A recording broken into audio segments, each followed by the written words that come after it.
Онцгой байдлын ерхий газар нэгдсэн үндэсний байгууллагын хүн сэдвэж зохион байгуулга 116 дугаар анги хамтраад орон нутагт тэр тусмаа сумын засалтар болон тамгын газрын дарга нарт зориулсан уур амьсгалд ухаалаг мал аж ахуй гамшигын эрсдлийн удирдлага сэдвүүд 2 хоногийн сургалтыг зохион байгуулж явуулж байна. За одоогийн байдлаар баруун болон өмнөд үсгийн аймагуудын сургалтыг зохион байгуулчаад өнөөдөр Төв аймагт энэ хүү сургалтыг зохион байгуулж явуулж байгаа. За энэ сургалтыг зохион байгуулах гол шалтгаан бол өнгөрсөн орон нутгийн сонгуулийн дараа нийтдээ улс орон даяар сумын удирдлага буюу засаг дарга нарын 60-аас 80% нь бол солигдсон байлээ. За ийм учраас яг одоо ажлынхын гараан дээр энэ гамшигаас хамгаалах удирдлага, уур амьсгалд ухаалаг мал аж ахуй гэж үйлэх юм.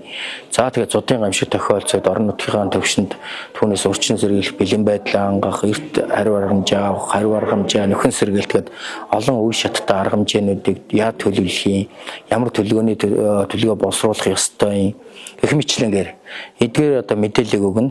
За хоёрдугаарт нь маш том нэг мэдээлэл бол энэ онцгой байдлын үед мал аж ахуй дагаж мөрдөх олон улсын заавар стандарт гэж байдаг. Легс буюу за энэ заавар стандартыг орон нутгад хэрхэн хэрэгжүүлэх юм, мал аж ахуйд тэр тусмаа бага орлоготой малчин өрхөд яа туслах юм, тэр техникийн тулцаанууд гэдэг нь хэдэн төрөл байдгийг, тэрийг яа сонгодгийг, тусламжийг яа зохион байгуулах ёстой гэдэг энэ олон улсын минимум стандарт байгаа.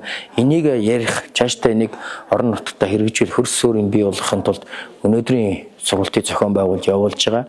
За дээр нь бас удирдах албан тушаал, албан тушаалд очсон ажил хариуцж байгаа, хариуцлагатай ажил ашиж байгаа хүмүүсийн хувьд бас энэ удирдлагын шинжилгээ ухааны талаар зэгцтэй ойлголт авмаар. Энэ дээрээ тулгуурлаад гамшигаас хамгаалах удирдлага гэдгийг орон нутгад яаж хэрэгжүүлэх ёстой, ямар бүтцтэй байдгийг, ямар одоо ойлголтуудыг дотроо хүлээж авч ойлгох ёстой бэ гэдэг энэ зүйлүүдийг өргөн цар хүрээтэй багтаасан цогц сургалтыг ингээд зохион байгуулаад явж байна. Тэгээ өнөөдрийн сургалтанд Төв аймгийн 27 сумын засаг дарга болон тамгын газрын дарга нар оролцож байгаа. Дээр нь бас аймгийн хөдөө аж ахуйн газар, мал эмнэлгийн газар, онцгой байдлын газар гэдэг толгойдох мэргэжилтэнгүүд оролцсон ийм өргөн хүрээтэй сургалтыг бид бүхэн зохион байгуулж явуулж байна.